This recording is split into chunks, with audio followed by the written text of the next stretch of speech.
at Radio Free America, and this is Uncle Sam with music and the truth until dawn. Right now, I've got a few words for some of our brothers and sisters in the occupied zone. The chair is against the wall. The chair is against the wall. John has a long mustache. John has a long mustache. It's 12 o'clock, Americans, another day closer to victory. And for all of you out there on or behind the lines, this is your song.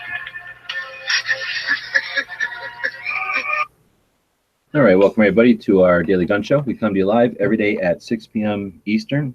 That's 4 Pacific for about an hour or 90 minutes every day. We do 3 different gun-related topics, different topics throughout the week.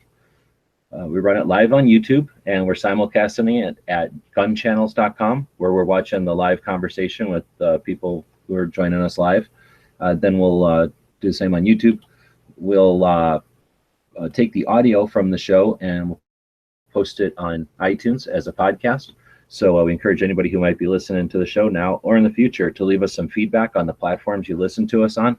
It lets us know where people are listening and helps the show to be recommended to more listeners. So we do appreciate that favor. And I'd said before, we've seen an increase in actual live viewers, and we know that that's in part to your favor there. So we appreciate that. There's a bunch of hosts. 3 of us are here right now. We've got Dano jumping in from Illinois. Thanks for joining. Glad to be here. And then we got Smeggy coming in from Michigan. Thanks for joining. Hey, how's everyone doing? I'm down here in Arizona. We'll have Z on later from Maui, and Bob is en route from Phoenix, or from Tucson to Phoenix. So he's actually probably just getting into Phoenix at this point. So by the time he gets himself settled, he might be able to jump in on the phone, and we'll have a Bob on location later on in the show, perhaps. Otherwise, we're about to start episode number 274. We'll be talking about gun stuff, training. Thursdays is when we talk about shooting events that are coming up, like the Big Sandy machine gun shoot this weekend, where Bob's headed. And then all the other daily stuff that we try to hit every single day. Before we dig into the show, though, we like to take a break at the beginning, talk about anything we might have happened overnight or anything newsworthy. I got nothing.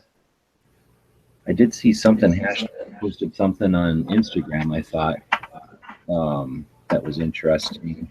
And I thought it was timely, but I guess I didn't tag it or something to... Anyway, Smeggy, you got anything? No, not really. Trying to talk and click here at the same time, so I guess we'll just dig into the show then. I know the feeling. I'm trying to set all my stuff up and get all my tabs open and all that thing. So we're going to be talking about gun stuff, and today the topic is explain the different shotgun competitions. So we often will ask for topic ideas from our audience, and then the second Saturday of the month we get together with our Patreon supporters and we schedule out the next 30 days worth of show. And I guessing this one came in from someone who was curious about this. So where do we want to start with this? Dano suggested off air that he's not familiar with shotgun competition.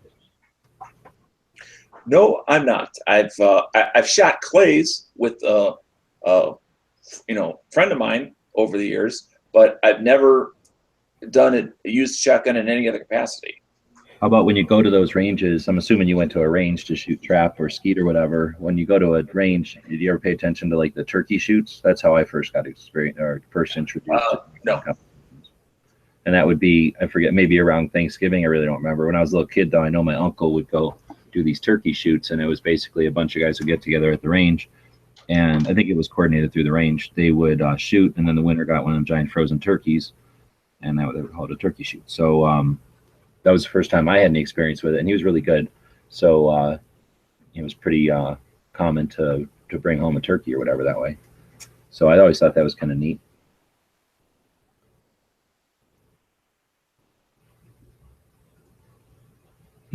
Well, I guess.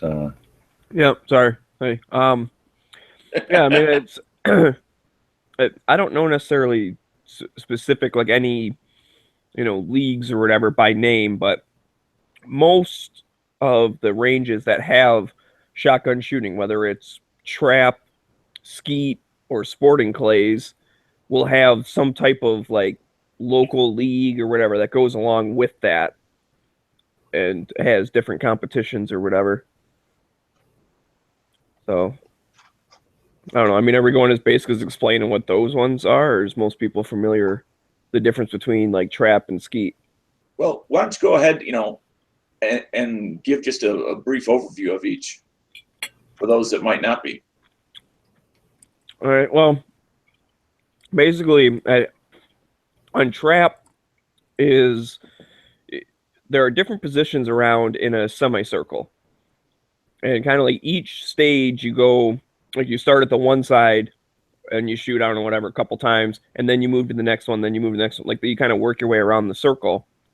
And the clays, they only go away from you. They either go like straight out the middle, off to the right, or off to the left. And they kind of arc up and then drop back down. And there's any combination of that. Either you know which way it's going to go, or you just have to say, okay, you say pull, and then one comes out and goes a certain direction. You're not sure which way it's going to go. Now on skeet, it has a similar thing where there are that semicircle, because that gives you different angles as you work your way around that semicircle at each position. But there are the like two houses, one on the left, one on the right, and it shoots the clays from left to right or right to left. And so as you go through, they'll shoot, one coming this way, one going the other way, and then like two at a time where you're trying to hit both of them. And I'm sure there's different combinations on how they do it. I don't know if there's an official skeet, but the biggest difference between trap and skeet, trap is going away from you, and skeet crosses like in front of you from left to right or right to left. Well, yeah, and basically when you're over to the right of the field or whatever you call the positions you stand in, I don't know what they call it, then when you're at the right and it's shooting from the left, it's almost towards you. And when you're shooting from the right and it's coming from the right, it's almost coming from over your shoulder, really, technically, literally. And those are the angles involved in it, I think, are way different than trap. You talked about how trap is a quail or a pheasant or something as you're walking, coming up out of the grass, flying away from you, where the skeet is more like a dove or a, I don't know, whatever kind of bird would be in a tree, and then you're walking up and it flies away from you from a tree or from a bush or something like that. Oh, that's a good way of thinking of it. I guess I never put two and two together, but that makes sense. Yeah, because the one it's coming from the ground, launching out on the different angles. Yeah, and the other one's got. And some people hunt with dogs and stuff, so that's why they'll do those. But then that's not incorporating everything. So then you didn't talk about like 5-stand yet. I'm not super familiar with 5-stand. I've heard those words, but I don't really know what that means, to be honest. So everybody probably listening to this is familiar with what do you call it? Skeet and trap. You got that semicircle or that arc of positions that you're going to be shooting from as you're going to rotate through those shooting positions. I guess we should start out. Most of the shotgun competitions, you shoot a box of shells. So was that 20, 25? And then there's like 5 positions or whatever it is, and you shoot a certain amount from each position, and you kind of rotate around. So you have to shoot from different angles, different geometry, and that gives you, well, there's a lot of math there. Smeggy would probably like this because of the math involved, but you've got the leading the clay or whatever is totally different when the thing's going perpendicular or parallel to you, or if it's going up or down, or if it's gaining speed or losing. So there's a lot of on the fly type of stuff for your stereo vision and your hand-eye coordination and your just knowledge of the thing. So you get a lot of that experience from those positions, and then again the angles that the birds are flying. And then like Smeggy said, sometimes you get one or single, and sometimes you have doubles coming out, which means you've got very limited time, and there's some strategy to which one do you shoot first, or how fast you have to shoot that first one so that you can get the second one lined up. So with that in mind, the 5-stand is 5 positions instead of the normal, I don't know how many positions there are, 10 positions? I don't know how many positions there are normally. There's normally more than that. So the 5-stand, you stand in different positions, but they're nowhere near as spread out as the trap or skeet, where you're really trying to, I think trap and skeet are more for like practicing hunting skill, or at least giving a fairly consistent challenge to emulate hunting skills, where 5-stand is more kind of game, I think. So anyway, the 5 stand also has, I don't know how many targets there are. I know there's 5 positions, but there might also be 5 throwers. So with that type, you've got the standard trap one, I think. You get the standard skeet ones, or maybe they move them a little bit, but then you have a bouncing one, and you have one that almost shoots towards you. So to emulate, I guess, a duck or something, maybe it's the thrower is way out in front of you, or to the side of the range, but out in front of you, like way out there, and it's literally throwing the clays towards you almost. So that's a little different too. So anyway, and then the bouncing one to emulate a rabbit or something on the ground. So you've got potentially, I think it's either random or it's really there's so many variables that you don't, I never really knew exactly what was going to come next. It was almost like free for all, and totally different type of experience and a lot of fun. Because I guess we didn't talk about the fact that about the only thing fun about shotguns for me anymore is that you're out there shooting a moving target. I mean, there's very few, I think of really anything. Maybe like a twisting target or a target that swings back and forth behind a cover or something. But, you know, with pistols, you never really swing and you're not leading something. You're not shooting at a target that's moving as much as just, you know, has movement to it. Where with shotguns, there's almost nothing with shotguns where you're just well, I guess that's not true. But there's the sporting shotguns. The targets are always moving. They're in flight. They're up in the air. They're moving all over. So that 5 stand is really a neat opportunity to, like, first you're shooting the ground, then you're up in the air, then it's coming towards you, then it's going across, and then it's coming back towards you again. Now it's bouncing on the ground.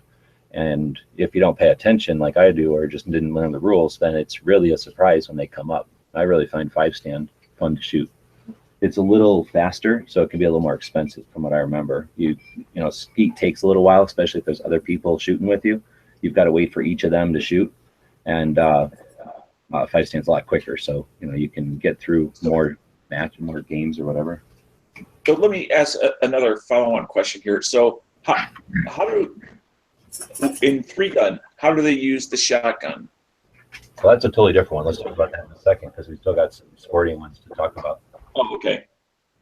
I think the last sporting one that I think of, or at least a big one, would be sporting clays, and that's fun too because it's almost like golf mixed with shotguns.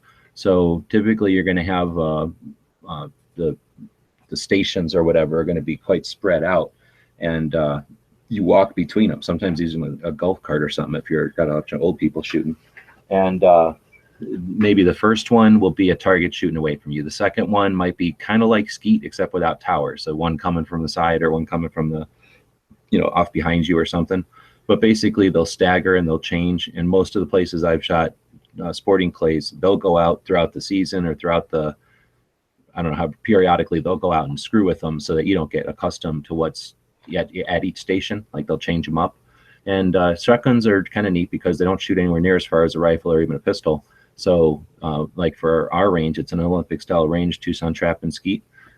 Very elaborate range. International events are held there. The Trap and Skeet shoot north, and there's a lot of Trap and Skeet. It's like probably half a mile of Trap and Skeet stations or whatever they're called, bays. And then the sporting clays, okay, so your Trap and Skeet are at the south end of the property shooting north, and then the sporting clays is at the north end shooting south. So you're literally shooting at each other. It's just that they're hundreds of yards away from each other, so nobody ever hits each other, but you're literally pointing guns and shooting towards each other. And shotguns, you know, that's a thing. So as long as somebody doesn't accidentally put a slug in there, I guess, you're good to go. But so anyway, you don't need all that much room, but sporting clays does require some room so that, I don't know, have you ever done like that archery type of thing where you go out and shoot at the 3D targets? I guess it's 3D archery. And you'll kind of walk down a path and there's a rabbit. You walk down a path a little bit more and there's like a deer. You walk down a little bit more, there's a pig. You walk down a little bit more, there's a bear. I've never done that because I don't shoot archery, but well, that's it. I guess that's the closest thing I can think of to sporting clays. So I really, really enjoy that one, especially if you're looking for something not so much like a sport, but like golf, like something you can do with your friends and spend an afternoon, not spending a ton of money, but spending a good time. And yeah, if you got good weather and you got a nice place to do it, and you've got a range that'll, like I say, mess up with the targets, make it, you know, a little bit more random, so you don't just know what you're doing. It's even better than golf, because golf, I'm pretty sure golf stays how it is. So you play a golf course, and then you know that golf course. You might have more challenge, right. But It's not like they change the holes around, right? Well, I think every once in a while they do, but it's still like the green's going to pretty much be in the same place, or they might cut the grass a little bit different, so the part that's rough is now like the nice part. But yeah, you're right on the sporting clay thing. I used to, when I was in college, go with my buddy and shoot sporting clays, and I don't know, we maybe went maybe once a month, maybe every couple of months or something. I mean, it wasn't super often, but it was a good, like, hey, it's Sunday afternoon, let's go like spend a couple hours shooting shotguns. And every single time we went, it was different. Like, I've never shot the same course twice. And what I liked about that one, like you said, right, you got the different stations you go to. Well, and just to comment on like the orientation, ours was basically a big circle. So yeah, it took up room, but also the path just went in a big circle. So like you were always shooting towards the middle of the property. So I don't know if it took up that much space. And it was like woods and stuff there. But anyways, the very last station had this like super complex launcher, right? So, or like control thing. There was multiple launchers. Most of them just have like an A or a B button, and then both A and B at the same time. That's what most of them had. This one went up to like J or something, and it was hooked up to all these different launchers. And I don't know, maybe it was used for a 5-stand thing or something, because there was kind of like what you were talking about. Some were just going all sorts of different directions. But we would like save up shooting, because you had to pay for like a 50 clay course, and then anything you shoot over that, because you have this little counter that makes the remote control work. It was like 10 cents a clay or something over. So you could sit there and spend a couple hours and you'd be like, oh yeah, when you turn the thing in, I owe you an extra $10 or whatever. And we would go to that and then mess with each other, right? Like, okay, don't tell me what you're doing, just hit a couple buttons or whatever. And I thought that was pretty neat. So we would always kind of rush through the course part. Like, we still did each stage, but then we're like, yeah, like we're supposed to do this one twice, and we just did it once and then we moved on. Because then when we got to the end, we had extra clays on our counter that we've already paid for. So then if we shoot over, we don't owe as much. I think I know what you're talking about, because yeah, there was we would sometimes shoot a couple more. Sometimes we would shoot like a couple at this one. I like shooting the ones on the ground for whatever reason. I think the ones that emulate rabbits or whatever are the funnest ones to. Yeah, especially when they hit a little bump and then they bounce out like randomly. Yeah, they're totally random, exactly. So we're probably missing some. And I was thinking as you were talking about that, I've not gone in a while, and I only went to the one place really. And here in town we only have the one place. So then I don't bring shotguns with me to go anywhere else. But remember how Ballistic shot that clay throwing robot at the Iraqi veteran shoot one time, the first time he went? Oh, I don't remember that, but okay. They had these big elaborate things that look like Gatling gun, like they have a whole bunch of clays stuck on them so that you don't have to reload them but once a day or something. So there's like stacks and stacks of clays on it, and then it's kind of like one of them. Is it a phalanx missile system off the boats that look like R2-D2 with a boner, like that? Whale on missiles that come towards the boats. It looks like that almost, and it like can wiggle them. It can throw them wobbly. It can throw them super fast and far. Anyway, you stick that thing out in the field, and then I guess you got some kind of fancy remote control that lets you shoot all different kinds of styles. And I bet you if there's not already, there are actually sports that are just using that thrower as opposed to just your plain old like throws it in a straight line kind of thrower. So you mentioned Ballistic shot one. Why did he shoot it? He was ornery and he doesn't like rules, because I'm pretty sure they said, here you go, don't shoot that thing, and then he shot it. So don't tell me what to do. You're not my real dad. Like, don't tell me. If you got blocked by me, it's because you're an asshole. So no, I'm not going to unblock you. I don't know who you are. I don't block people just because I got nothing else to do. You did something weird. So anyway, sorry, chatting on the directing feedback to some other thing. But like I say, I'm probably missing some hunting related shooting sports, shotgun sports. Well, so that's what I wanted to ask about, because it is related to this. So how do people use shotguns in 3-gun? All right, can I finish my sentence? I'm hoping that we can use the interactive nature of the tech here to let people who are watching live, we've got quite a few live viewers today, to let us know about any hunting related ones we missed. But now let's, without any other delay, talk about 3-gun. So 3-gun, handgun, rifle, and shotgun. Honestly, I've never shot it. I've only seen people do it. It does not have my interest, so I can't tell you anything as a expert in it. But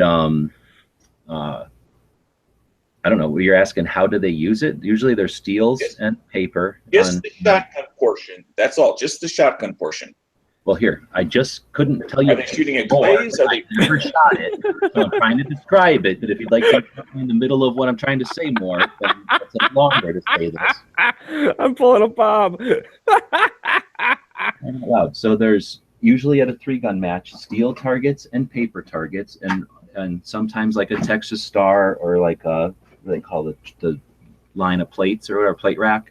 So there'll be steels. Now I've seen 3-guns where they shoot at the paper.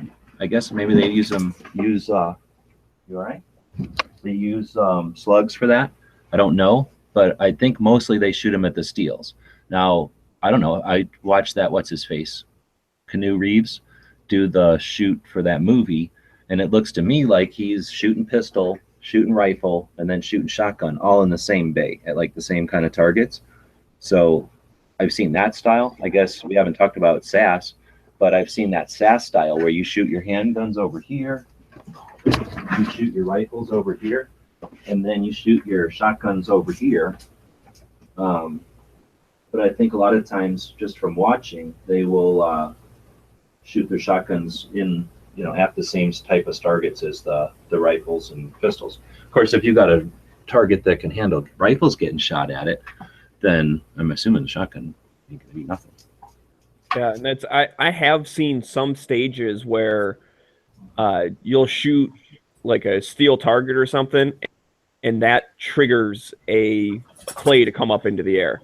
So they do shoot clays sometimes in 3-gun. I think it's more rare, but I have seen stages because, like you, I've never shot it, but I've watched match breakdowns on YouTube or whatever where someone shows them shooting it, and there has been some times where it's like boom, boom, boom, and then a clay pops up at the end. You got to hit that last one. That's like the little bonus point or whatever. So I've got to say we've got the advantage here in Tucson, Arizona, of having the axe matches or whatever they call them now. So long time ago now, Steve Fisher used to shoot these matches up in Michigan with you people, and they started the axe matches up there, and they were supposed to be more of a realistic type of match, even more realistic than IDPA. And they, I think, intentionally left the shotgun out because they didn't want to make it all gamey like a 3-gun type of thing.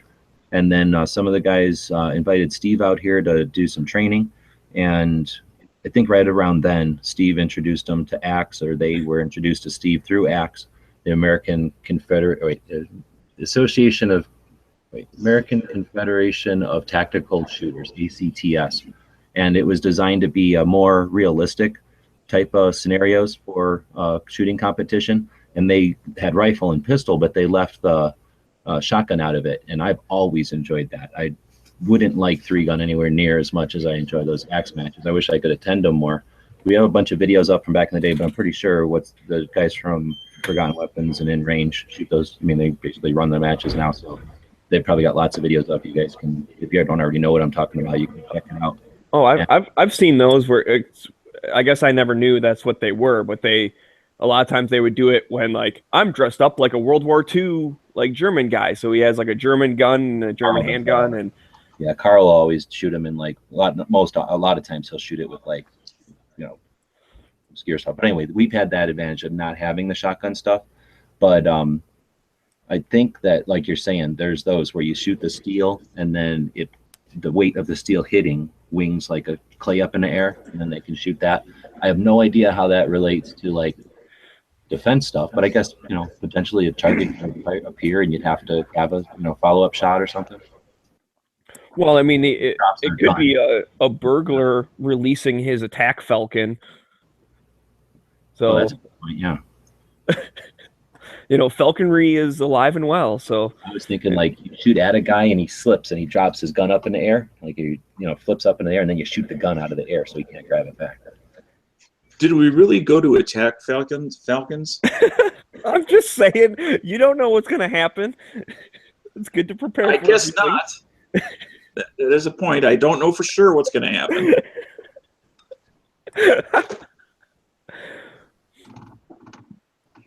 No, I'm not sure what that's supposed to emulate, but probably something. I don't think it was just like, hey, this can work. Let's throw a clay up in the air.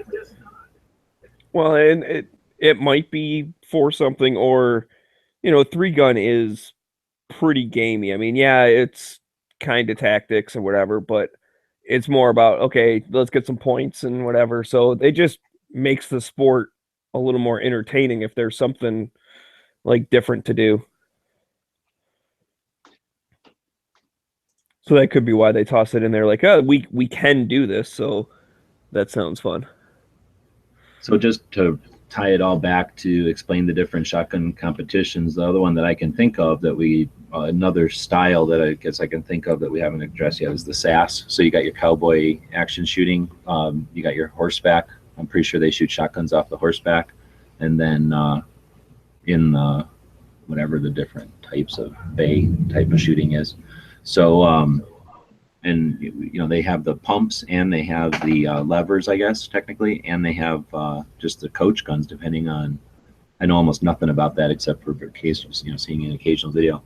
But back when Beaver was hanging out in gun channels more often, or at all really, he hasn't been around a long time. He would give us some introduction by showing his videos of his stages and stuff. And sometimes they would just have to take 2 shots and they'd use a coach gun, I guess, or maybe have to reload the coach gun as part of the stage.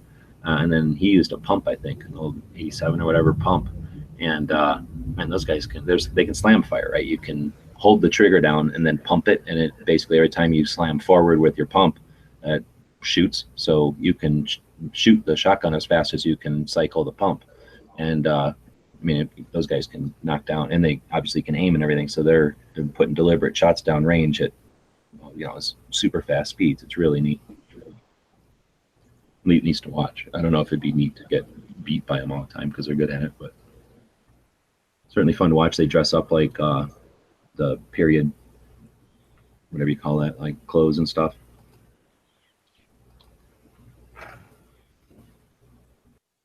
Yeah, that seems pretty cool. So all right. I don't. Okay. We've explained shotgun stuff. I don't shoot it very much. I'm not really a big fan of shotguns anymore, but so if somebody's out there and yelling at the screen and shaking their fist at us because we're not giving this its due, feel free to email us. We are getting lots of emails, and let us know if you'd like to be part of the show to talk about shotguns. If it's something that you're super passionate about or you have a lot of knowledge about, we're here to put these topics out there as to spark conversation. So we're not trying to be experts in everything here. We'd be happy to have experts on though. So again, if we just murdered this subject, which I'm sure we have, then we encourage you to contact us and schedule a time where you can come on and give people a better idea, be a better ambassador to the shotgun sport. Well, it definitely kind of makes me want to get my shotgun out. I was talking about that the other day with my buddy. It's like, hey, we haven't shot shotguns in a while. So I wouldn't mind going back to that place and shooting the sporting clays, because I always had the most fun with that, because it's just a couple people and you're going through a walk in the woods or whatever. It's just more relaxing than like, okay, now stand on this circle, now stand on this circle. Like, I like the variety aspect of sporting clays. But anyways, I think we can move on to the second topic of the day. Yeah, we solved shotguns, so let's move on to the second topic, which will be training. How does one train for shotgun sports? And then before we do, we'd like to take a break between the first and second topic every day to feature one of the members over at Gun Channels. And I'd like to keep people aware that Gun Channels is the place where most of us got together and started hanging out. It's a community focused on firearms, built by us, so you don't have to worry about having your account blocked because you're putting firearms pictures up there. In fact, we encourage it. We built it to inspire people to get more gun-related content out there in their day-to-day lives, and also to become a place people can network and get information about the technical aspect of it, just to chat with other people so you can keep track of what to buy or what's trending out there. So if you're creating content, what to point your camera at. Anyhow, it's a cool place. We encourage everybody to check it out. And to that end, we'd like to feature one of the members over there. This week, I think I just picked people as I was putting out the schedule, people that were in the chat room and participating in a text chat or video chat at the moment, or whenever it was I was scheduling this. I think it was one Sunday. Anyway, today it's dustyone, one of the members over at Gun Channels. Now, I don't know if Dusty, I know he posts, he's in the live chat or the text chat quite a bit. Has he ever been in the live chats? Has he ever jumped on? Okay. He has been. Good guy up in the Michigan area, so that's always good. It's always a plus. I've spoken to him a number of times. Seems like a real good guy. Yep, I think we have a Cabela's meetup trip sometime soon, so that'll be fun. All right, so then I've got the simulcasting over on Instagram just to let people know that we're out here and we do this live show every single weekday, 7 p.m. Eastern, 4 Pacific. And one of the questions that came up from Mort is, what's the best forum for guns? So we'll take a second here. Obviously, the best place to hang out, and if you're a gun-related person, is gunchannels.com. Like I just mentioned, it's buy shooters for shooters, no cost at all. And it's 24/7. So there's almost always, there is always somebody there you could chat about guns with. Everything from, whatever topic you might be interested in. There's going to be somebody who's interested in talking about it, if not, knowledgeable or even a subject matter expert. So we encourage anybody to check that out. But as far as other forums go, I think it depends. Like, for example, I'm into AKs and I live in Arizona. So those are the forums that I'm most familiar with. And the AK ones, I can think of 3 large ones. AR15.com, I don't know if it's still, but it used to be a really big, the name of the website again is gunchannels.com. And if you dig around online and type in gun channels or gun websites, I'm sure you'll get to it. Any of our websites will have a link to gun channels at the very bottom of every page. That's one way to find it. Otherwise, gunchannels.com. You're on the forums. Thanks. AK forums. The AR-15, I don't know if it used to be, or if it is anymore, but it used to be the forum for anything semi-automatic rifle related. And then because it was such a large forum, it got into some other topics. And somewhere along the line, before the rest of us came along, they were one of the big places, if not the big place, for AK topics. However, forums are notorious for having the know-it-alls and the people that are just angry with their lives and they like to take it out on people online. And then you create a situation where you've got a lot of new people, novices. You've got people who are just pleasant to be around, and then you've got these jerk asshole pricks. And the jerk asshole pricks dominate those forums for the most part, at least they had in the past. So everybody who's decent would just watch in disgust as the new person might ask an innocent question, being new to the thing. And then it would just be like a competition for who can be the most snide, dick, prick, worthless, waste of time abuser. And that's what AR-15 was for the most part, all, for everywhere. And when people got sick of that, when they were trying to actually talk about AKs, other forums popped up. The best forum for AKs is the AK forum, but there's also the AK files. So I guess what I'm saying is, depending on what it is you're interested in, you're going to find that there's probably a couple of large forums dedicated to it. And, large is going to depend. It's going to scale up or down depending on how wide a subject. You're talking about AR-15s, the forums are pretty large. When you talk about something a little bit more obscure, maybe single action shooting, there's probably fewer and they're smaller. But there's still going to be a couple of dominant forums. And at this point, we can't list them all for sure. But you could pretty much figure them out by doing a Google search. So if you do a Google search for the different forums, and then you find out the couple, 3, maybe a couple that are available for the subject you're interested in or that you're most interested in, then do some searches for questions about that. So if you're looking for single action shooting, type in some actual questions about single action shooting, like what's the best gun to start with? What kind of costume show? Or I don't know, whatever questions might seem appropriate. And then take a look at the results in the search engine that you use. The forums that come up as the most relevant replies to your question are going to be a good indication of which forums are still active or that have relevant data, because search engines' jobs is to give you the most relevant results. So you can kind of use that to your advantage to figure out which of the forums that are probably going to be the most useful for you. But unfortunately, I think the best has to do with your experience, and that's going to depend on when you actually join it, start interacting with people. You'll find out if it's just a place for abuse or if it's an actual, bunch of dedicated people that are interested in keeping the conversation going, like we do over at gunchannels.com, which is there's nothing banning people from being jerks over there. It's just that there's no reason for them to be. They don't get an audience there. Nobody appreciates them for doing that, so they tend to go along. Most of those people I think are looking for attention, and since they don't really receive any, we're able to keep, I think, that stuff to a minimum. So come on over to gunchannels.com. Oh Jesus, that's not a thing. Don't start that. I can't help it. We do need to have a catchy lingo so that there's this freaking plumber up in Phoenix, and I can't keep their freaking little jingle out of my head. I don't, number one, ever use a plumber, ever. And number two, I'm not in Phoenix, but I can't keep their freaking jingle out of my head. So just hearing it a couple of times on the radio, we definitely need to get one of those crack addictive jingles for gun channels. And that's what goes through my mind every time I hear gun channels. Let's all go to the gun channels. Use that lobby song. .com. Anyway, without getting into singing, let's get into training. So I don't know why, but we're definitely shotgun centric today. So how does one train for shotgun sports?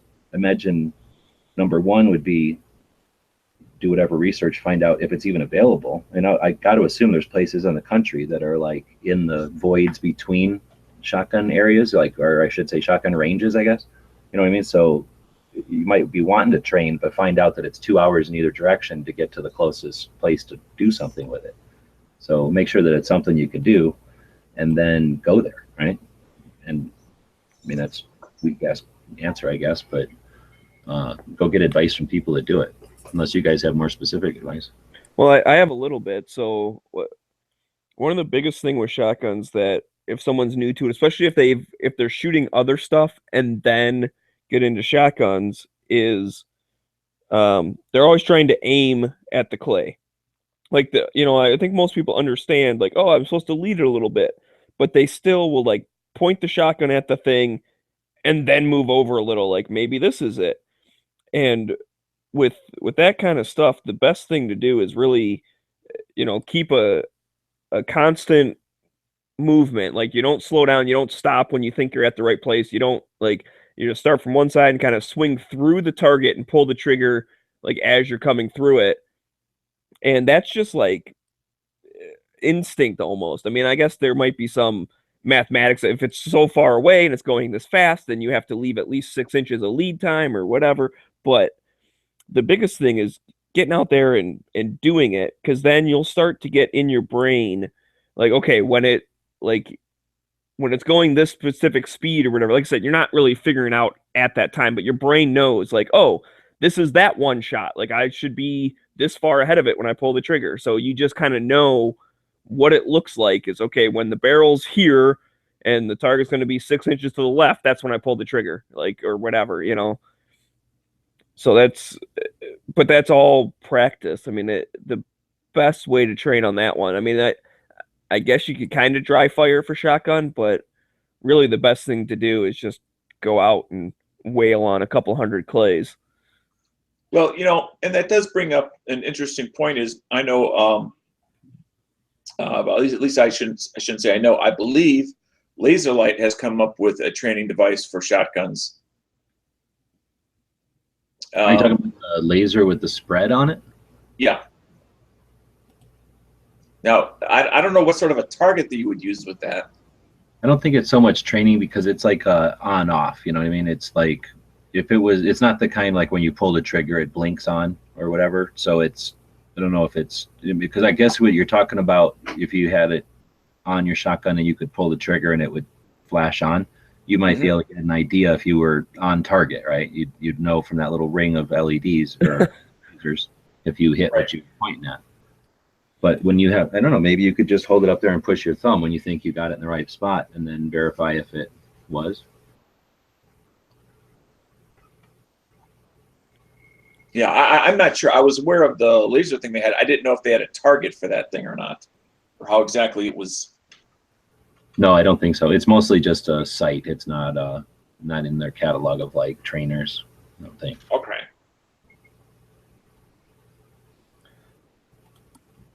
So yeah, and I'm not familiar with that particular thing you're talking about. So Would you say that like exercise wise you could do stuff to shoot shotgun? I would seem like doing upper body stuff would be more critical, or more maybe aerobic type of upper body stuff would be more useful for your shotgun sports, because you're going to be doing a lot of twisting the torso and shoulders and stuff compared to, you know, you're more just a turret with a gun, with a handgun or whatever. Right. Yeah, no, that's a good point. Actually, as you say that, I'm recanting my original statement of you can't really do dry fire practice. You know, mounting the gun and getting a good, like getting it up in the shoulder and getting the barrel up in front of your face and all that, like, because a lot of the things start with your guns like down, and then, you know, it's like, okay, go, and you lift it up and then shoot it or whatever. So I guess like doing that over and over again to make sure every time you pull it up, it's in a good spot on your shoulder and it's, you know, right where it needs to be. And hell, I mean, even just maybe holding your shotgun out for a while, because your arm's going to get tired of like holding that barrel up. Because normally they're what, like 28-inch barrels, or like really long. Like you got a lot of weight far away from your body. So, you know, if your arms aren't very strong, you're going to get tired holding a shotgun all day. So I can see that would count as training. Yeah, you want some upper body stuff. And I would think that would definitely, because if you think about it, it's very much like, you know, a practice drawing your pistol to position of fire. You know, you don't have to have live ammunition to practice unholstering your pistol and bringing it to the appropriate position and stance. It's that you need to practice that same thing with a shotgun. Right. Although we do have a couple people out there saying that, yeah, training for shotgun practice. Shot shells aren't expensive. I completely agree with you, Angry. That goes back to what I was saying before. Oh, snap. You know, at least just get out there and do it, because then your brain's going to start to learn like what works and what doesn't. Like I said, there's a lot of stuff going on in like processing a moving target and then hitting it, but it's not like conscious thought. You know, you're not doing math inside your head, but your subconscious kind of is. Like it knows, oh, this one's going faster than the other one, so I need to be further away.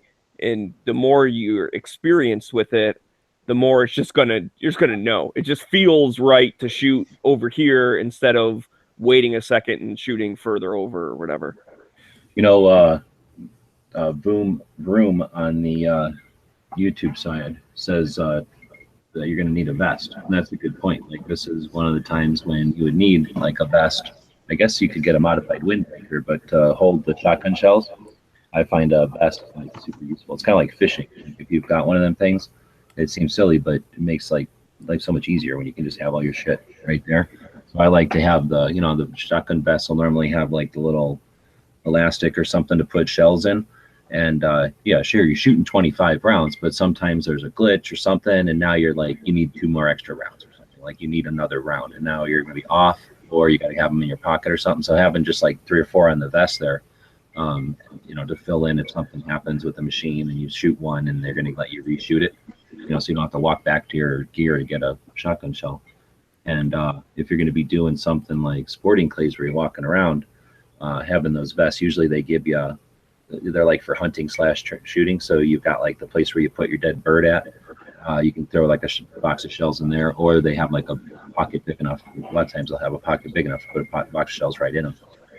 So if you're not wearing one of those things on your belt, you know, you can basically be hands-free or less hassle than like having like a bag with you or anything. Right. Yeah, because that's I remember the first time I went, you know, I didn't have a lot of that stuff. I had the shotgun. My buddy's like, hey, let's go shooting. I'm like, okay, cool. I go, I need shells though. He's like, that's cool. And we stopped off at wherever on the way. And we were basically just carrying around the plastic bag from the Gander Mountain or whatever with the boxes of shotgun shells in it. That was our range bag for the day. But it worked. It worked, but it was kind of annoying. You got one of them big sacks for your belt where you put the box of shells at the top and then this big sack basically. So like what you'd put fish in or something, like just a big sack with a net. Anyway, so then depending on like, especially if you shoot over and under or side by side where you've got, it ejects right into your hands as opposed to you know, pump where you're probably going to not catch it or, you know, not be able to retain those shells. But either way, when you're done shooting, then you can grab your hulls and collect them so you're not like shooting your whole stage and then walking around for half an hour picking up shells like some people do. Husks, I guess. No? All right. Yeah, so no, I'm sorry. I like these things. They're like $7, and then they make life a lot easier when you're out there. Almost like a dump bag kind of thing, huh? Yeah, like a drop pouch for guns now. I prefer the vest over the pouch or the belt pouch. For me, I just don't like the vests as much for that because, like, I don't know, for whatever reason, the vests always are like halfway up my ribs. So, or at least that's where the shotgun things is. So it's like right in my freaking way if I put my shotgun shells in there. Unless I throw it behind me, like where the birds go. That's what I'll end up doing because then it's not my weight. But if it's otherwise, it's right where my forearms are. They do make larger vests, but I hear what you're saying. Oh, I'm cheap. I bought mine at like Kmart. I never got like a custom made one or a fancy one or nothing. Mine are like 12. Well, I don't even mean that. I mean they just you can get them in large and tall and all that. But anyway, I hear what you're saying. So I just know that I walked in right about the time we were talking about sack size, and I just wanted to make sure that. Is he talking about training for shotgun sports? now I think it's super critical that you're going to get a windbreaker that has like elastic in the back or like under the armpits so that you can maneuver and breathe. Yeah, that is. Well, you know, there is another point out here. The advantage of a vest is a padded shoulder, and that's a pretty good point. Time could be that time. At any time in between segments after we say windbreaker. The tactical pop quiz is on the air. So welcome one and all. Oh my God, he has lost his marbles. Those of you on YouTube and those of you on gun channels, get your cursors down into the box. Limber up your fingers. Hold on. This is unprecedented. I'm recording live on Instagram, so now the Instagram people could participate in our daily pop quiz as well. If you're watching right now, you're about to hear a pop quiz. And when Dano says if we're watching on YouTube and gun channels, we're also watching on Instagram today. Yes. So You got that covered for me, G? Now, Yes. does Instagram have a way to participate that you can watch that part? Yeah. Okay. All right. Well, G-Webs, If you're you keep an watching, eye on you can- Instagram. Yeah. Smeg, you got an eye on YouTube. I'll keep an eye on gun channels. Z, I know you just got here, so I'm letting you off the hook for today. Whatever. I'm watching all three, so it doesn't There you really go. matter. And Whatever you like. from what I remember, Instagram has almost no lag, which I just jumped in on Instagram and like 5 or 6 people just joined instantly because they're like, "Oh crap, I get that Instagram advantage." So first, I want to thank Sean for sending in today's question. So thank you, Sean. Now we'll read the question twice. Judges, have you seen the correct answer? I've seen the have answer that you put seen down. the answer that you wrote down. And Yes. and the answer has been vetted and sourced by Sean. So I have no doubt into its correctness. So the question for today is, the 454 Casull has how many times more recoil than the original 45 Colt parent cartridge? The 454 Casull has how many times more recoil than the original 45 Colt parent cartridge? How many times And I do just I got to wanna tell say- you? 4 times is wrong, 12 times is wrong, 5 times is correct. Good job, Matt. I don't know why you're all sleeping. Congratulations, Matt. Congratulations, and you are today's Tactical Pop Quiz winner. You know what to do. Head on over to dailygunshow.com/pop quiz He's one of them repeat winners. and Matt fill out Gaylor. the form. Put your first, second, and third choice, and congratulations. Good job. That makes you the Tactical Pop Quiz hot shot for today. So good job. Way to make it happen. So we'll just take a moment to let people know that we're sending them over to our website, dailygunshow.com/tactical quiz. And that's where we have a photo of a patch panel. I just updated the photograph just before the show today. And there's some patches here that we create here in Tucson. There's some patches that we have made for us from our designs, and then patches that people have either donated donated. Are you okay? Do you need assistance? I'm just living the old dog lifestyle. So patches that people have donated to the cause, like Dead Air, like BMC Tactical, Yankee. They put up some patches on there, so they want to participate.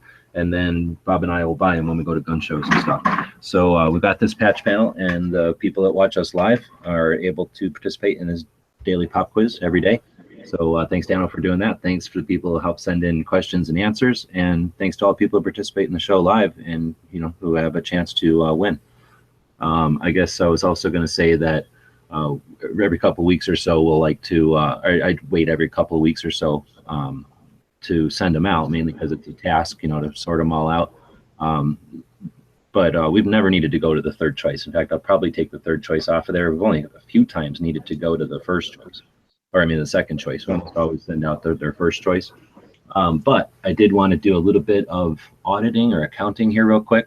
Trying to remember, I don't want to go look at the thing when I'm screen sharing, but this is not us here. Where is he at? Of course, he's not in here today. The guy who's always complaining that we didn't send his patch out to him. That would be Tony? No. Buzz. Yeah, Buzz Guns. Some boobs or whatever. That dude, you sent us your name and your city, state, and zip, but in this country, we need to know what street address. So the reason you haven't got that one is because, number one, like I said, I just send them out every couple of weeks or so, and when we got around to it, there's no street address. So definitely use the form there. Just scroll down beyond the picture there, and fill out your entire address here, and we'll know who you are, and we'll get that one out to you. But otherwise, I guess I could do the tally, but Sean's still in the lead. Matt, I think, is coming up on his tail by a couple. And then we've got actually just mostly new people. A lot of people that won for the first or third time in the last couple of weeks. So thanks everybody again that participates. And it's something that we like to do every day. It makes the show fun for us. Hopefully it makes it fun for everybody else. And it's a way that we can say, again, thanks for the people who are watching us live. We got a lot of people that listen on the podcast. Those people don't give us a lot of feedback. So we don't spend a heck of a lot of time doing these via email because it's kind of boring. There's no return, right? We do them via email, and then it's not till tomorrow that everybody figures it out. So while we'll do that occasionally, unless we have more feedback from the people listening later, we'll just continue to show this appreciation to the people that watch us live, because we really appreciate the interactivity of the live viewers. So again, thank you for that. And as I've said it before, it's a new dynamic as well. Yeah, definitely. Like I said, there's no lag on Instagram. But I've said before, all of the different audiences, wherever you listen, you're like my children. I like all of you, but I like the Gun Channel's people the best that participate live. So talking about the people that are watching us live, we've got a very special guest watching us live. So I'm going to go to my Instagram account, and actually, it's probably easier to just type it in here. So I don't know if you guys have seen this. I'm screen sharing, right? Yeah. So AK-47 shooter on Instagram. Look how cool this stuff is. So I'm sure you've seen it already, but I just noticed that he's watching us live, so I'm going to give him a shout out. Ew. You guys have seen this before? The giant AK, the giant revolver, the giant 1911? Yeah. That he makes out of pallet wood. Well, this is the guy that makes them. So there's his big AR-15. There's the giant the giant AK with I don't know how to drop the volume, and I can't fast forward, but he's about to go through and drop the mag and cycle stuff. It's pretty cool. There's the AK in the works. I think he's something with TV or does props and stuff, or something with the TV industry. So sorry if I don't know your whole bio, but look at how cool that giant 1911 is. Oh, I thought that was just regular sized. No, this is not the size of 45 ARP. It's actually larger by a little bit. But look at that, like actual components. Just the coolest thing ever. And I think the first one he did, at least first one I remember seeing, was the revolver, which he did a Glock one. I think the Glock might have been before the revolver. But anyway, I just thought it was cool that he's joining us live. So thanks for doing that, man. Oh, he says he's a TV director, so thanks for that. And thanks for sharing this stuff. I mean, this is awesome. Look at this. He does all this stuff. He's got his vehicles in here. Obviously, his TV stuff. Can you imagine? We're talking about the media all the time. Number one, they ain't one thing. This guy is out there, and he's media, right? But number two, all those people that, you know, either have to work with him or are interested in what he's doing with his stuff at home, they're getting a little bit of guns in there. And he's just a regular dude. So whenever somebody comes along and tries to tell those, you know, acquaintances of his that all gun people are this or that, they're going to understand that this guy's a gun person and he's not all that. So I think that he's doing a great job for the gun community.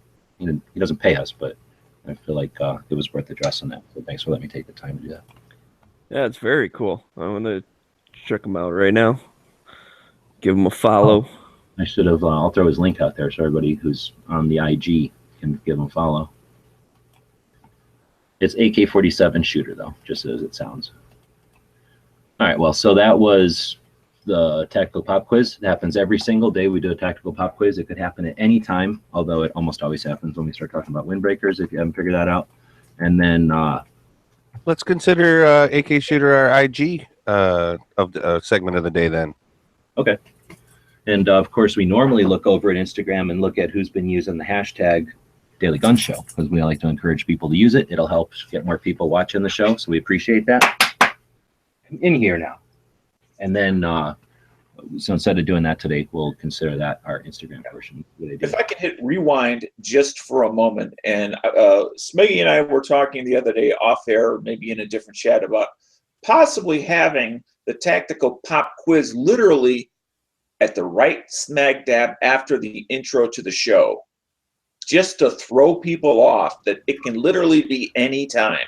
Well, that sounds like a perfect thing to say on air. Yeah, exactly. There goes a surprise.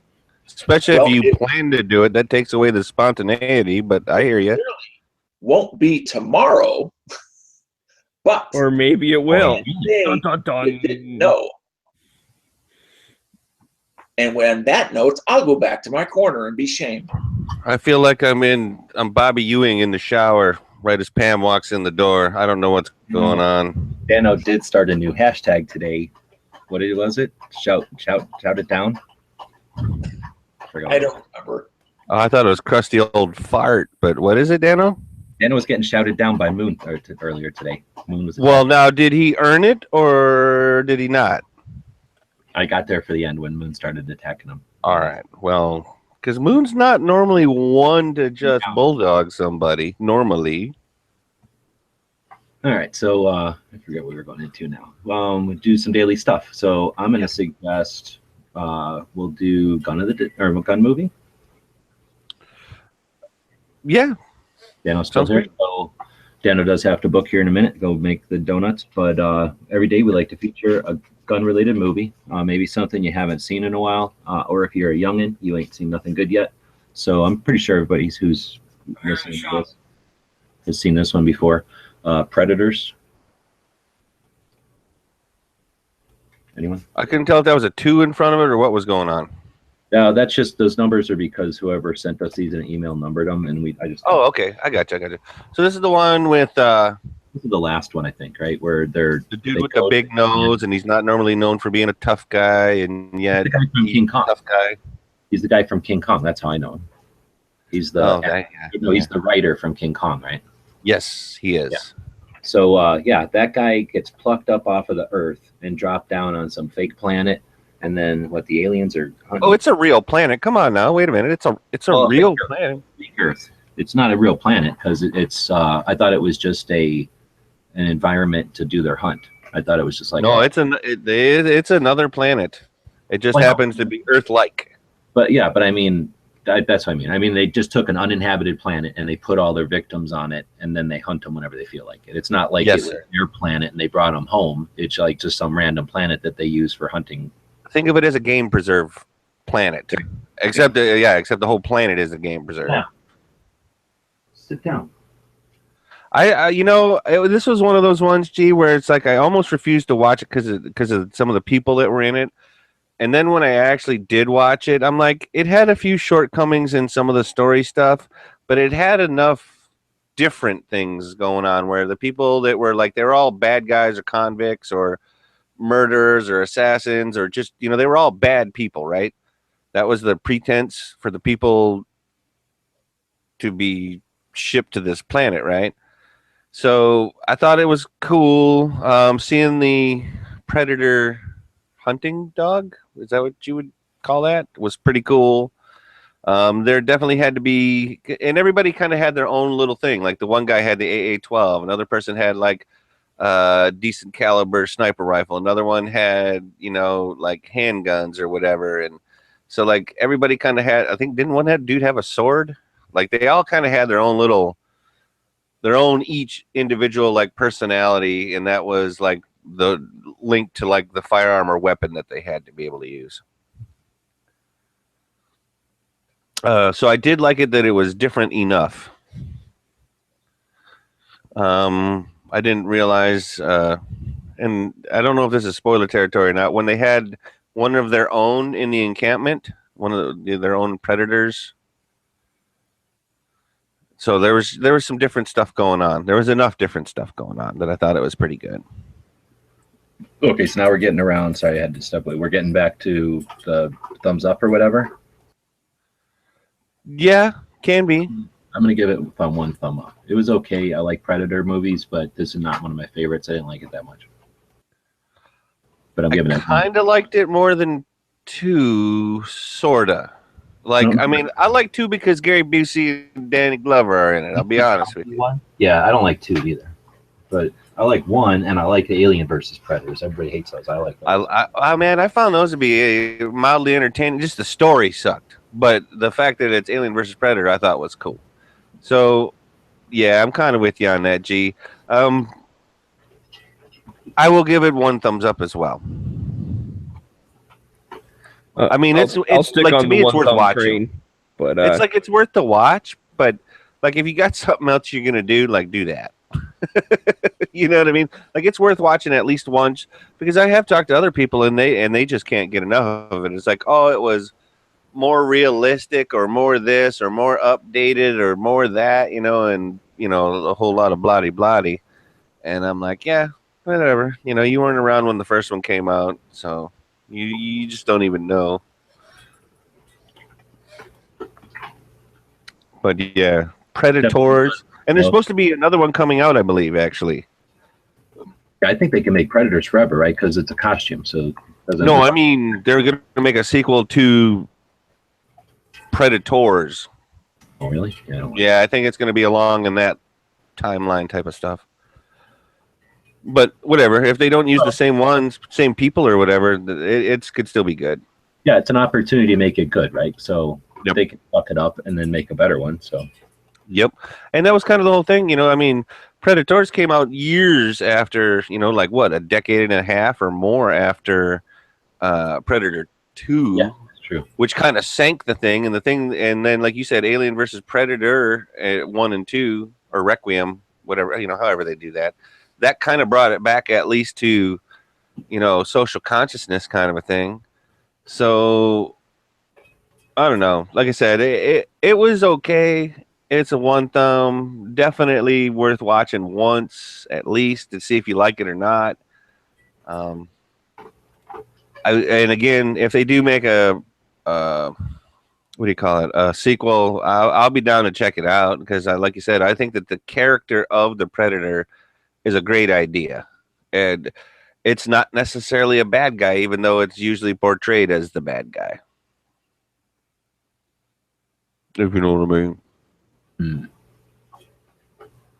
Predator, so you are pro Predator, though. Wasn't Predator the good guy in Aliens Predator? He was the one that didn't kill the little hot chick, Sanaa Lathan or whatever her name is, and she was. Anyway, yes, but I don't know that necessarily I would use the term "good guy" as much as they were allies. I guess in the end, but no, killed them. So and plus, because an alien is never going to be allied with anybody. I mean, other than if you claim that Sigourney Weaver had the alien inside her, and that's why the alien didn't kill her in like 3 or 4 or whatever that was, 4 or 5. She had a baby in her, an alien. Yes. Baby. Yeah. So they have like no good in them at all. Where at least the Predator is a higher functioning brain. aliens are just bugs surviving, and predators are entities. They're like, what do they call that? Conscious or whatever. Like they're real. Well, really, yes, absolutely, and they're pretty smart. I mean, they might, they're obviously technologically advanced to a degree or what have you. Definitely more so than us. But All right, well, I'm going to take us. I mean, okay, I guess are we done? we're done. Thumb up, or is Smiggy giving it more? 2 little sticks up. I gave it a thumb up. I just wanted to move it along because we're getting a lot of questions actually on the Instagram today, and I wanted to address some of them before, because I don't remember how to go. Can I scroll? Oh, I guess I can scroll. Awesome. How's it going? It's going fine. So then, are you guys preparing to go live? Yeah, we've been live. We started at 7 p.m. Eastern, 4 Pacific. So if you're watching us sometime after that, we're live. And if you're watching on Instagram, when you see that little live button up there, that means we're live. And then the next question was, will I be at Wanamaker? I won't, but Bob is on his way to Big Sandy up in northern Arizona, and then he's going to wander over to Tulsa and be at the Wanamaker show. So Bob will be there this time around. And I'm hoping at this point, I'm pretty sure I got a ride to October. So I'll probably be at the October one. It's twice a year. And we're talking about Wanamaker is the largest gunshot show in the country, probably the largest one in the world. Super awesome. It's in Tulsa twice a year.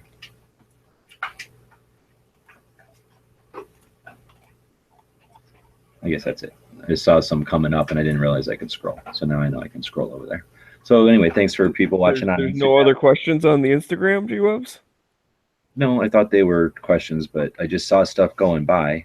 Oh, you mean the one about the snowman? There's some perverted snowman, like, obscene thing, but no. All right, I'm okay. All right, so then, where were we at? That was the movie. I'll download that movie out of there by doing this. And then we've got the gun of the day. So I'll screen capture again. This week we're doing Vigias. I don't even know what this is. A Sig P-290. Oh, this was when I was going to buy a Sig P-290. Everybody, I'm doing a quick video on my phone here. So I did a quick video on my phone. Oh, look, that's when they were building the gas station. It's already a gas station. I don't even remember how long ago this was. So basically there was this Sig at the gun shop forever. And I hadn't owned a Sig in a while. At the time, I didn't own any Sigs, I think. And this was double action only that the trigger died after you pulled it the first time. So not a, what do they call that? It was the single action only or double action only without restrike, which I think is deadly. I will not ever buy a gun with restrike. So this one was at the gun shop. With or without restrike? I will never buy a gun that's double action only with restrike. Correct. With restrike. Okay, thank you. Will not own that. I feel that's a bad combination that could get you killed. So I know there's other people with different opinions, and other people must have hated this gun because it had no restrike, because they did make this same model eventually with that restrike, meaning you could just keep pulling the trigger until you die because you are under stress. You don't realize that you have a dummy round in there or whatever. Anyhow, so this thing sat at the gun shop forever, and I hang out at the gun shop a lot. So they said, okay, if you want to buy it, they knew I was going to probably make videos with it or something. They gave me this killer deal. So I took it out to my car and was like, I'm going to do a video outside because the lighting was better. And it also had extra mags, which I like buying extra mags right away. So it had a few extra mags and it was a great price. I ended up buying it, but I just liked that it was a Sig double action only and it was 9. So instead of being like this, it's the size of a 380, I think. Hold on. It looks pretty small. Tiny, one might say. Yeah, it's super small, like size of a 380, but it's 9s, and I forget it was like 6 rounds or something. But I figured it'd be a good like second gun or like, I don't know, ankle or something, because it does have those mags. Like there's a mag in it that's flush, and it's just got these little things to pinch it out of there. And then this one had a extension on it, so you could add a couple of rounds or something, and then have a little bit more grip. Anyway, thought it was neat, and I eventually traded it for a GoPro because I never shot it, and it just sat there. But anyway, that's our gun of the day. Sig P-290. Has anybody ever considered? What's recoil like on that? Or you say you never shot it? Like literally never shot it, or just never shot it? I never carried it, I should say. I shot it a few times. It's kind of neat and it's solid. I mean, if I'm gonna buy a tiny little inadequate round gun, I would buy this Sig over some Glock or something. Okay, so lay it on me. Is it about the same size or smaller than like an LCP, or trying to think what else is that size? Like one of them. For me, it's the same size, but I'm sure you're Okay. going to get people with micrometers and their little tape glasses that are going to go, it's less wide than, but it's fatter in because of this little thing here. Actually, and it's this regard is 2 seconds of a whatever. Yeah. And you say the trigger, even though it was double action, it was a decent trigger, decent trigger pull. You'll never hear me talk about trigger pull because I care less. Unless it's like broken or doesn't work, then I don't have. And then or like the Sky, where the trigger travel is so long. What's a mile and a half?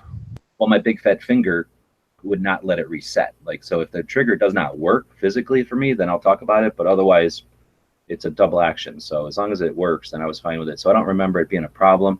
It has a massive trigger guard, so it could be any size fatness of hand, and maybe even have a glove on. Somebody or AK-47 shooters asking, what's that big lever? That's just the slide lock or the slide release, whatever you want to call it. And just because it's a double action only, not a striker, I guess. Well, every gun's really going to have a slide lock. So it's just the release for the slide lock.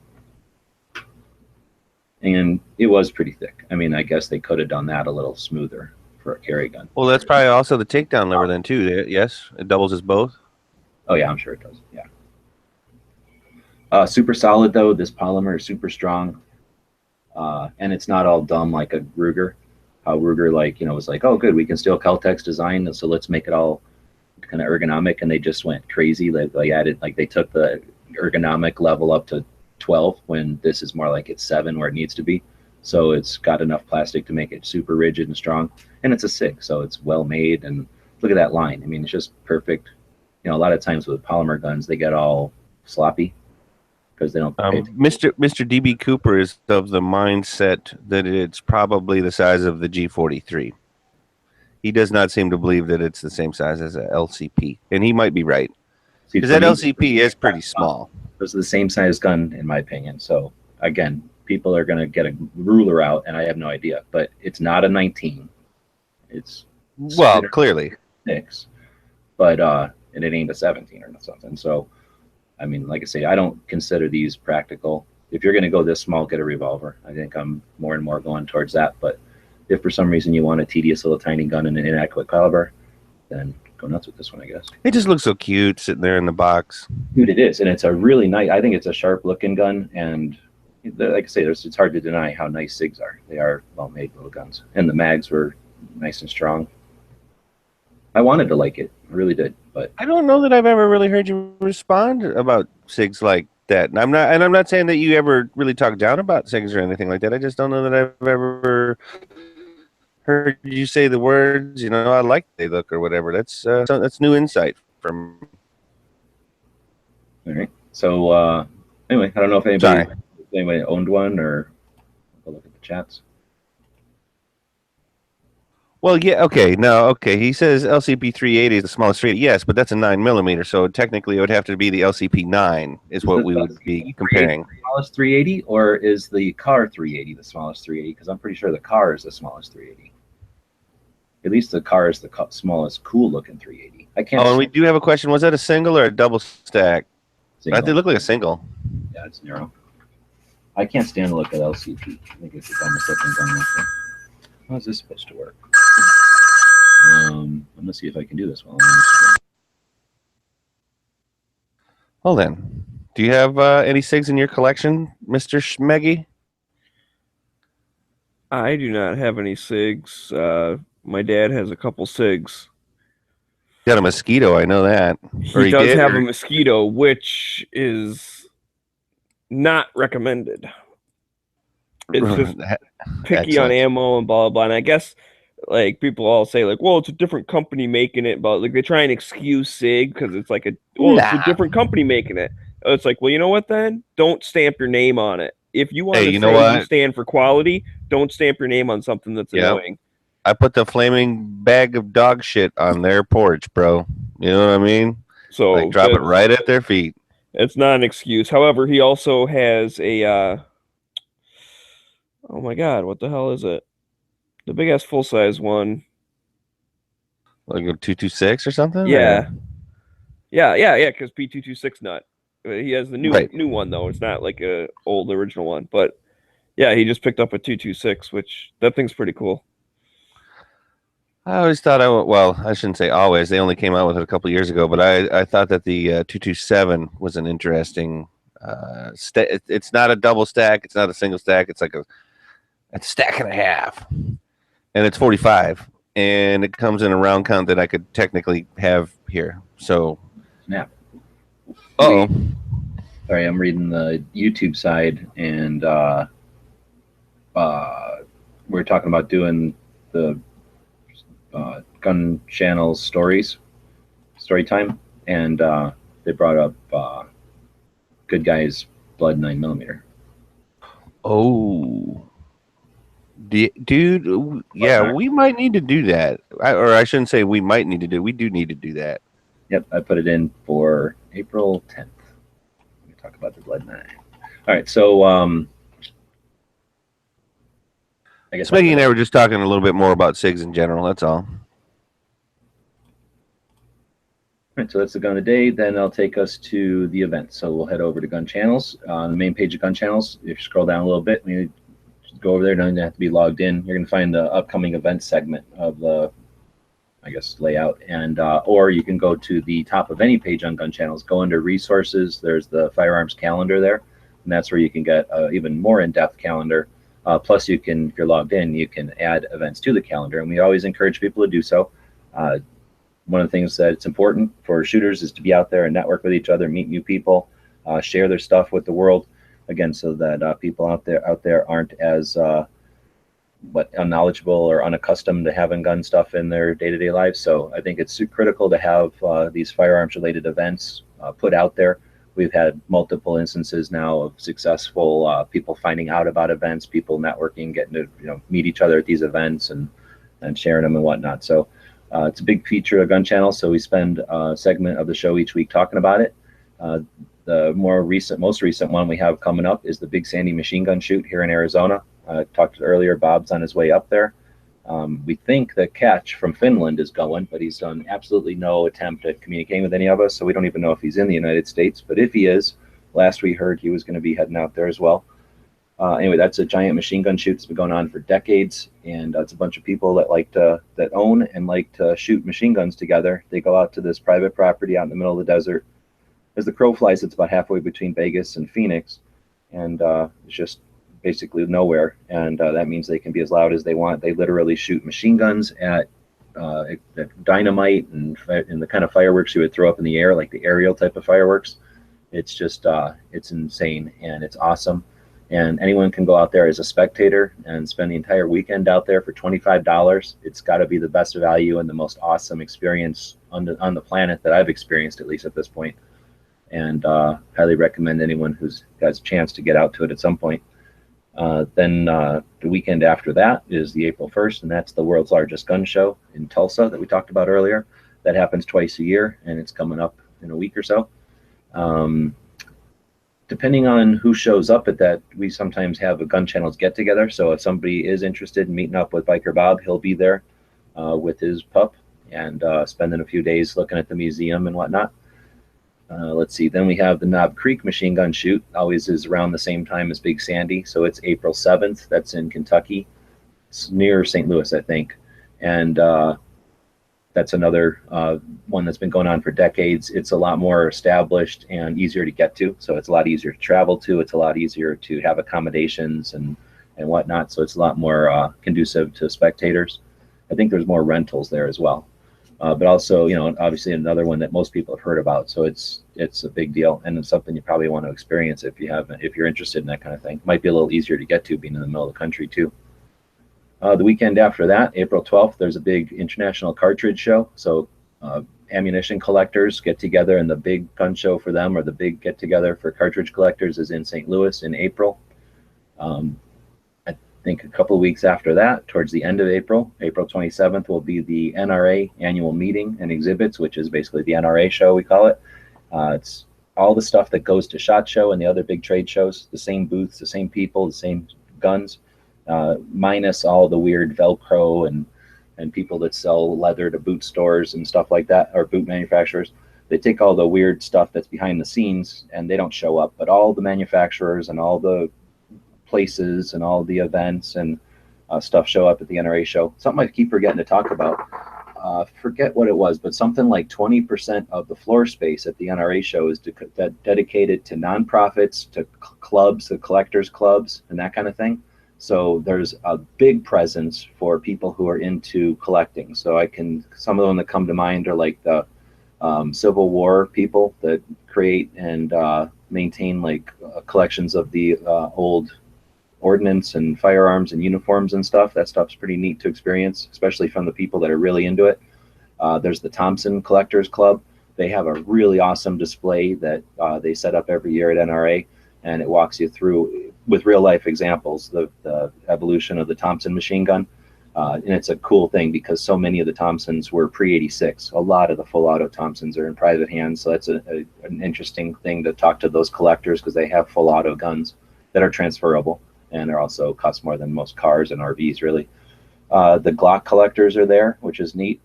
Seeing some of the really weird old stuff they'll have on display. One of my favorites of all times is the miniature collectors, the people that make the salesman samples and even smaller, tiny guns. Some of them are just ridiculously tiny, and some of them have ammunition that works. Those are just ultimately fun to look at. There's a club, I don't know what they're called, but they have like all the poker guns, like all the weird little vest guns and hand guns and wrist guns that were used back in the olden days before people were afraid of concealed guns. Those are really impressive displays, seeing so many different types of mechanisms up there. And there's another one that's the female uniforms. So it's like the uniforms of the female services throughout time. And I think they actually changed their display up a little bit. Maybe it has to do with who's available to take part of it. But I find that one to be pretty interesting too. And it's neat to see them, such the variety. It's neat to see the amount of variety the NRA encourages for that. Like I say, I forget, whenever I went there as media for the first year, one of the things that I remembered is that they devote that portion of the show. So in other words, it's not a money-making thing. The NRA has their money made other places. They're not trying to make money at the annual events. They're really there to share the shooting sports with people.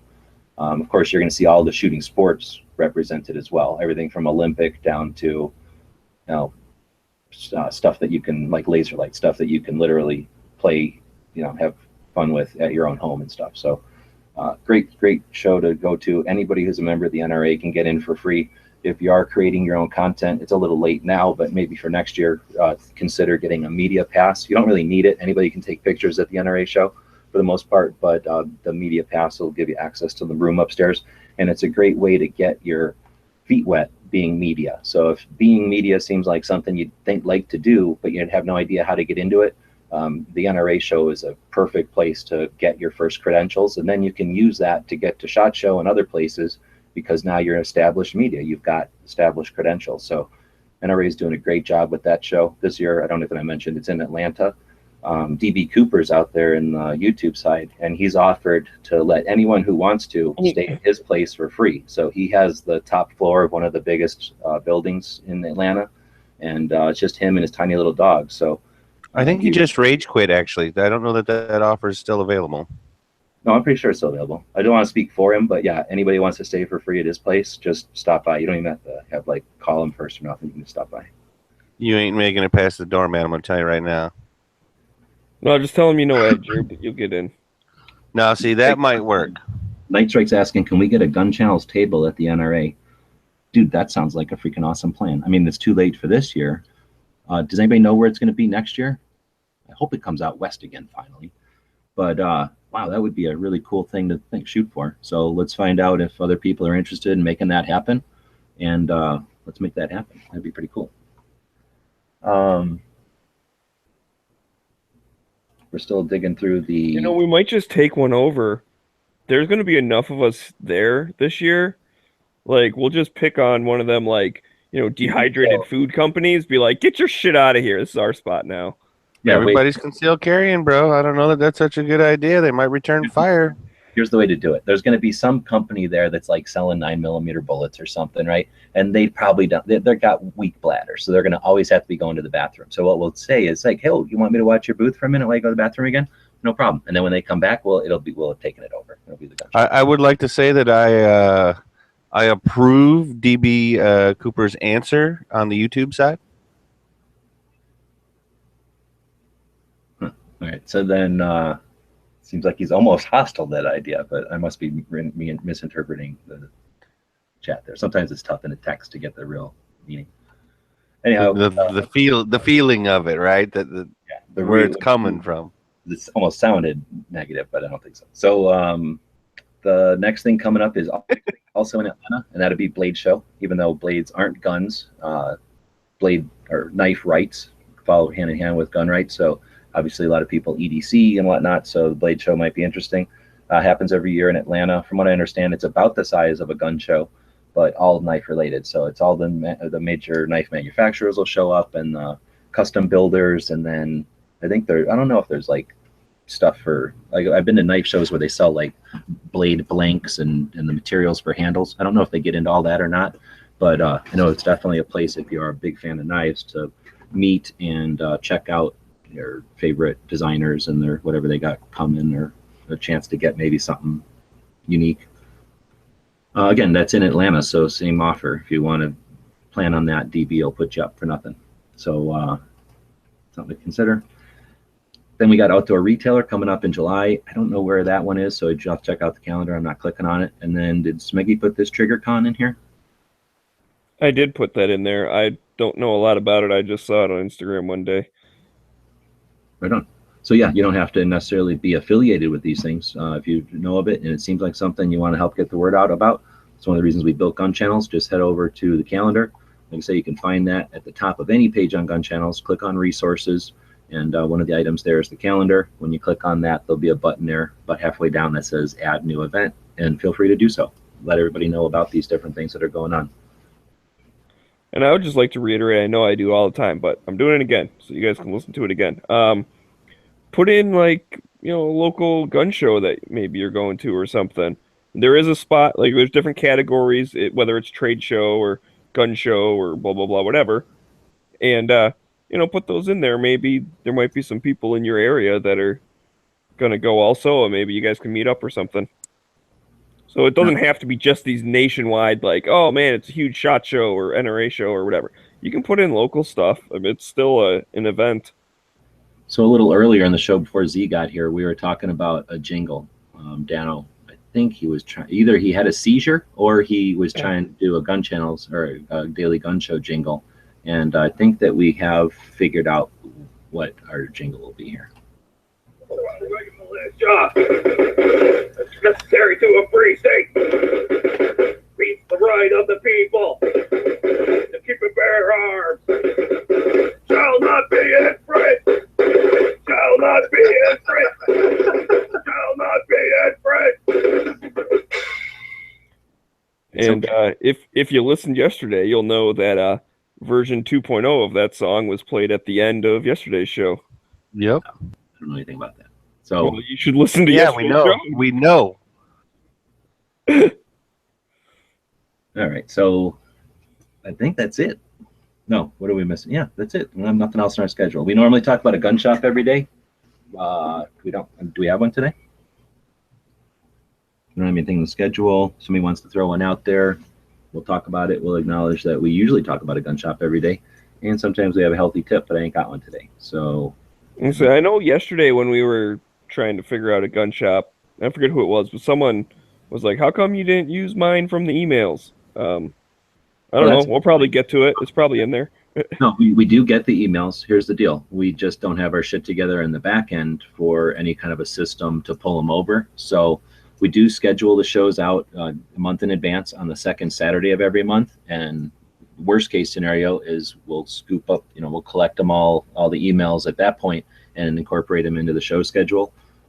We just don't have, we're making $55 a month technically on the show here. So we're not exactly all spending as much time as we possibly can on it. We spend the time that we're able to on it.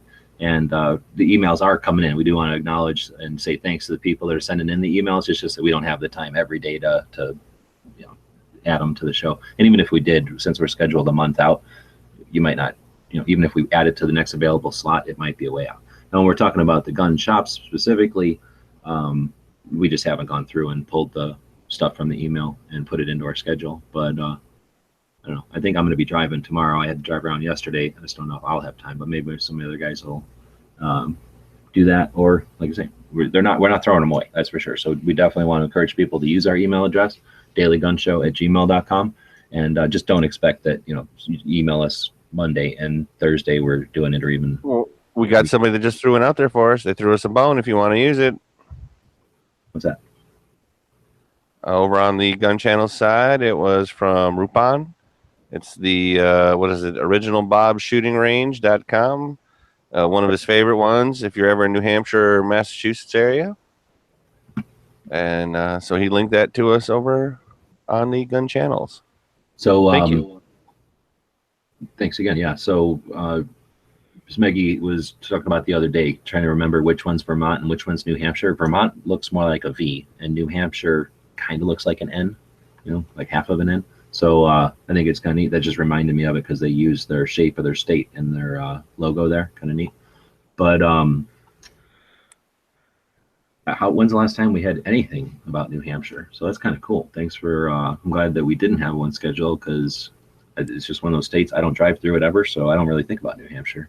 Well, and New Hampshire is one of those ones. Aren't they the ones that they just got constitutional carry or something like that, or they defeated some anti-gun law, or they don't have that many anti-gun laws? Like New Hampshire is like one of those states where they frown upon anti-gun legislation, and usually those people don't get to stay in office very long, from my understanding. Because one of our other friends of the show is New Hampshire. Isn't that where Six is from? Oh, yeah. Well, see, don't come to the gun channels for freaking months and months and months, and we forget about you. So, yeah, you're right. I forget that he's over. He was just in here the other day. I think he was in during Matt's chat. He was in the external on YouTube, I think. Oh, okay. But yeah. He never really talks about his shops out there, but yeah, he was always talking about New Hampshire. Yeah, good point. Yep. And yep, they did just get constitutional carry. They got 2 locations, and we've got from credible sources that it's a good looking shop, or that it's a good shop, and it definitely looks good in the pictures here. So it looks like a lot of variety and whatnot. So yeah, if you're ever scrolling through New Hampshire and you're anywhere near one of these cities, Salisbury Steak or Seabrook Lane, check it out. Thanks. And we always love the audience participation around here. We definitely appreciate that, everybody.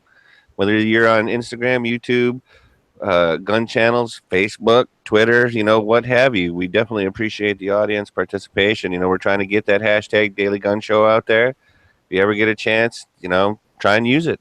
We definitely appreciate that. Like, share, and subscribe. Just about every single thing, whether it's a thumbs up, a heart, a whatever. We appreciate all of the effort. Yep. A comment, a link, any of that stuff. It's all good. Oh, and subscribe. Yeah, actually, we're going to do that as a major push because we want to be able to charge people money to watch us live. And the only way we can do that is we have to get 1,000 subs first. So we need 1,000. I wasn't going to say that that's what our plan is. Oh, wait, the plan is to get to 1,000 to allow our subs, if they want to be able to do that, to be able to do that. We are trying to enable that, as opposed to not allow our fans to be able to do that. There's a difference in description of the way we're doing this. Good point. We'll never sucker enough of them to join like that if we let them know that as soon as we get to 1,000, we're going to make it where they have to pay to watch. I mean, it's almost like. Well, that's the thing. We don't even get the quiz after the opening. I mean, you're not supposed to give away the secret. Well, and here's the thing. Even when you do get to do the super chat or what have you, that you don't actually get to make them pay for it. They just pay if they feel like it, which is great. So maybe, we will start. I shouldn't say start. We do a pretty good job, and then it'll allow the audience to participate even more closely with us while we're on air. And yes, I'm inclined to agree with what Artisan Tony just said. Actually, I am inclined to agree with that. Yeah, good point. Oh, and nice. Diecaster did have a healthy tip for you, G-Webs. He said, don't let your meat loaf. What does that mean?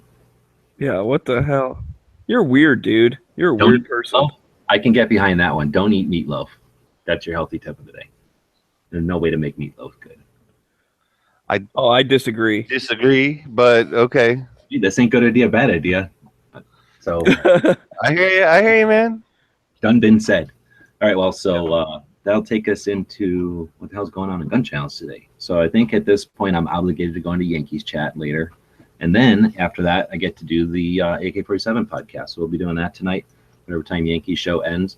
And I think we also have the Gun News Weekly, Tac Daddy out of Florida, does a show each week. And he's been doing that way longer than a year now. He's been there for a couple years. So, you know, that's an interesting one to watch. He's got a different spin on it. He usually talks about news, like the show implies, but he also gets out there and goes to a lot of places and does a lot of stuff. So he brings a bunch of experience at this point to it. And he usually has some a panel, if not guests on. So I'm not sure what he might have going on tonight. I'm not sure if he's out there watching to let us know. Am I missing anything on Thursday? I don't think so. I think that sounds about right.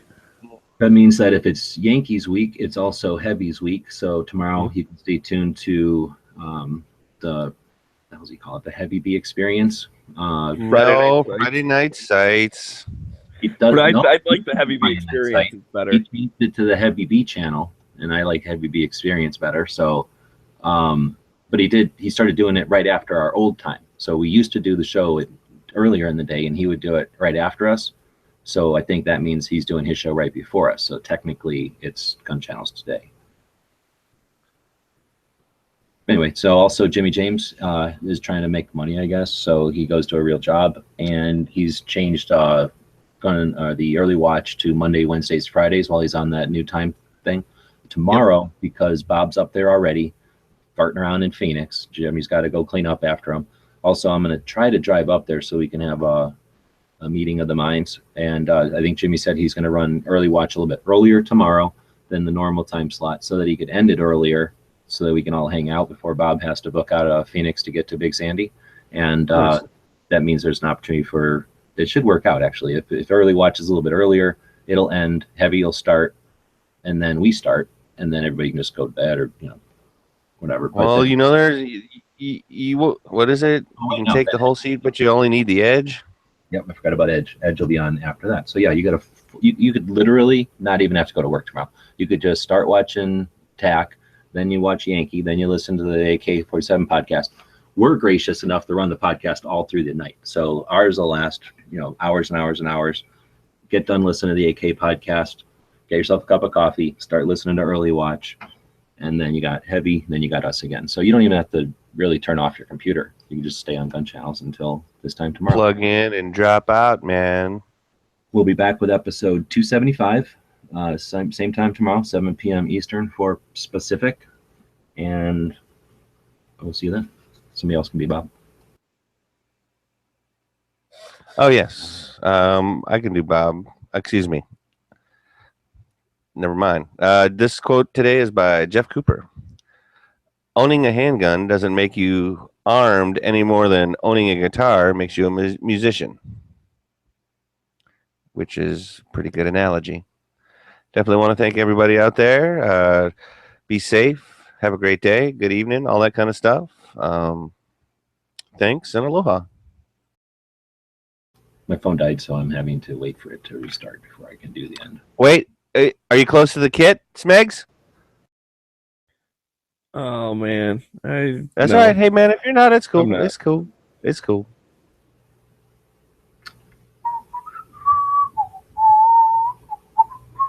Here we go. Wow. There we go.